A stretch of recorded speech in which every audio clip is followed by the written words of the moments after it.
नमस्कार दोस्तों, स्वागत है आपका दास्ताने आलिया में। आज हम लेकर आए हैं एक ऐसी कहानी जो आपके दिल को छू जाएगी। ये कहानी है माँ के उस राज की जिसे उन्होंने सालों तक अपने दिल में छुपाए रखा। एक ऐसा सच जिसने पूरे परिवार की जिंदगी बदल दी। तो आइए सुनते हैं माँ का राज। सुबह का समय था। सूरज की हल्की रोशनी कोठी के आंगन में तुलसी के पौधे पर पड़ रही थी। हवा में ठंडक थी, मगर घर का माहौल बोझिल और भारी था। सविता देवी उम्र करीब 60 साल, हाथ में पूजा की थाली लिए खड़ी थी। थाली में अगरबत्ती की लौ जल रही थी, पर उनके हाथ कांप रहे थे। चेहरे पर झुर्रियां थीं, लेकिन उन झुर्रियों के पीछे कुछ अनकहा दर्द छुपा था। उनकी आंखों में रात भर की जाग दिख रही थी।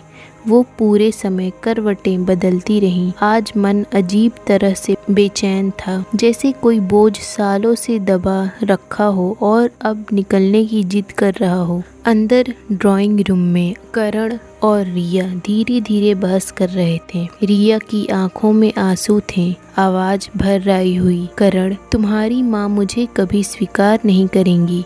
हर रोज ताने, हर रोज तुलना, मैं अब और सह नहीं सकती। करण, जो हमेशा माँ और पत्नी के बीच संतुलन बनाने की कोशिश करता, सिर पकड़कर बैठ गया।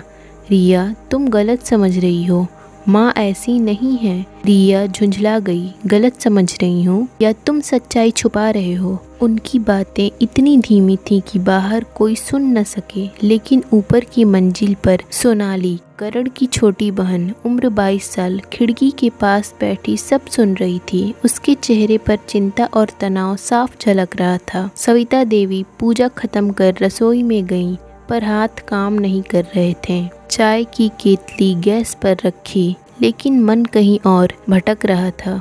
उनकी आंखें बार बार करण और रिया की ओर उठ रही थीं। वो जानती थीं कि दोनों के बीच खटास बढ़ रही है, लेकिन असली वजह सिर्फ वही जानती थीं। वो राज जो उन्होंने 25 सालों से सीने में दबा रखा था। शाम को पूरा परिवार ड्राइंग रूम में बैठा। सोनाली किताब पढ़ रही थी, करण मोबाइल पर और रिया टीवी देख रही थी, पर माहौल में ठंडापन था। तभी सविता देवी ने धीरे से कहा, मुझे तुम सबको कुछ बताना है। आवाज भारी थी, जैसे गले में कुछ अटक गया हो। सारे चेहरे उनकी तरफ उठे। क्या हुआ माँ? करण ने पूछा। सविता ने गहरी सांस ली। ये घर, ये जमीन, ये सब असल में मेरा नहीं है, और मैं तुम्हारी असली माँ भी नहीं हूँ। कमरा जैसे जम सा गया। सोनाली के हाथ से किताब गिर गई। रिया और करण एक दूसरे को देखने लगे। क्या मतलब? करण हकलाया। सविता की आंखें नम हो गई। उन्होंने कांपते हुए कहा, 25 साल पहले इस घर में आग लगी थी। उस हादसे में तुम्हारी असली माँ बाप, मेरे बड़े भाई और भाभी चल बसे। तुम दोनों बच्चे अकेले रह गए थे। मैं निसंतान थी। मैंने कसम खाई कि तुम्हें अपने बच्चों की तरह पालूंगी। तभी से मैंने सच छुपा लिया। सविता रो पड़ी। लेकिन अब ये चुप्पी रिश्तों को तोड़ रही है, इसलिए मैंने सोचा सच बता दूं। करण के पैरों तले जमीन खिसक गई। मतलब मैं आपका बेटा नहीं? सविता ने सिर झुका लिया। खून का रिश्ता नहीं है बेटा, लेकिन दिल का रिश्ता तो है। सोनाली की आंखों में आंसू भर आए। रिया हैरान थी। तो ये घर, ये सब किसका है? सविता ने धीमी आवाज में कहा, ये घर कानूनी तौर पर करण और सोनाली का है, लेकिन लोग समझते रहे कि ये सब मेरा है। रिया के मन में नई सोच ने जन्म लिया।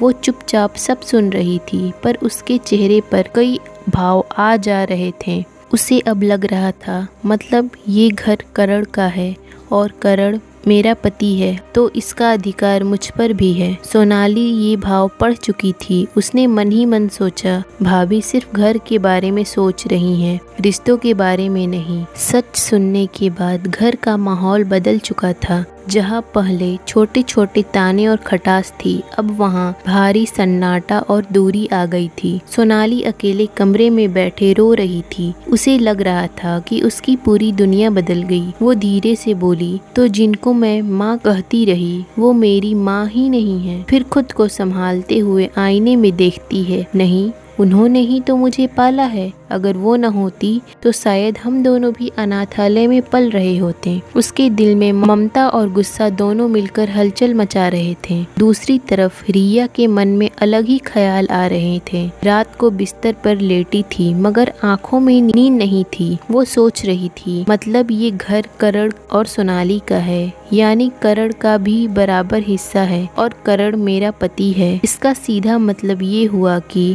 इस प्रॉपर्टी में मेरा भी भविष्य सुरक्षित है। लेकिन अगले ही पल उसे डर लगा, पर सोनाली वो भी बराबर की हिस्सेदार है। अगर उसने जिद की तो नहीं, मुझे अभी से कदम उठाने होंगे। रिया का मन लालच और डर के बीच डोलता रहा। अगली सुबह सोनाली कॉलेज जाने के लिए तैयारी कर रही थी। तभी रिया आकर बोली, सोनाली जरा रुको, मुझे तुमसे कुछ बात करनी है। सोनाली ने चुपचाप बैग उठाया मगर रिया ने दरवाजा पकड़ लिया। देखो, ये घर अब तुम्हारा और करण का है, लेकिन तुम्हें मानना होगा कि शादी के बाद करण का हिस्सा मेरा भी है। सोनाली भड़क गई।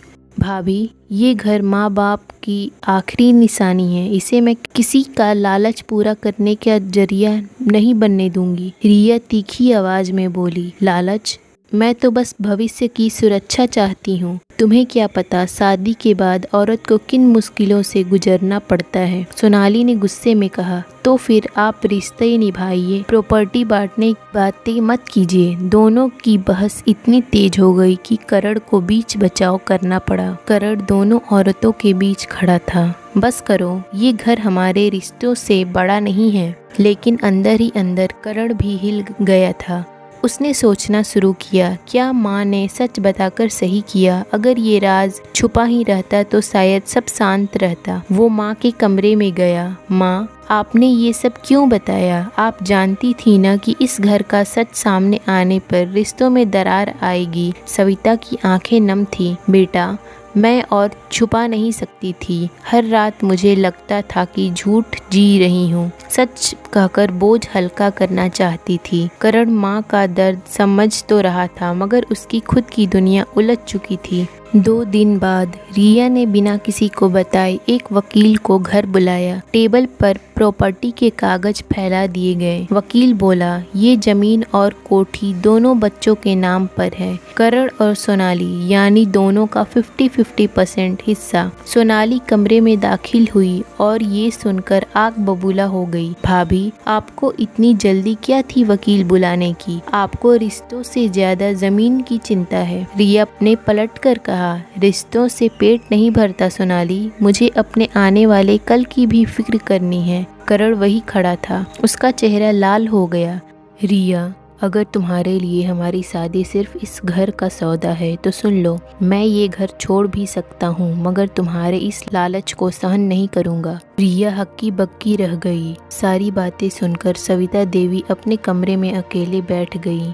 उन्होंने अलमारी खोली, एक पुराना बॉक्स निकाला। उसमें उनकी और उनके भाई भाभी की पुरानी तस्वीरें थीं। तस्वीर को सीने से लगाकर रो पड़ी।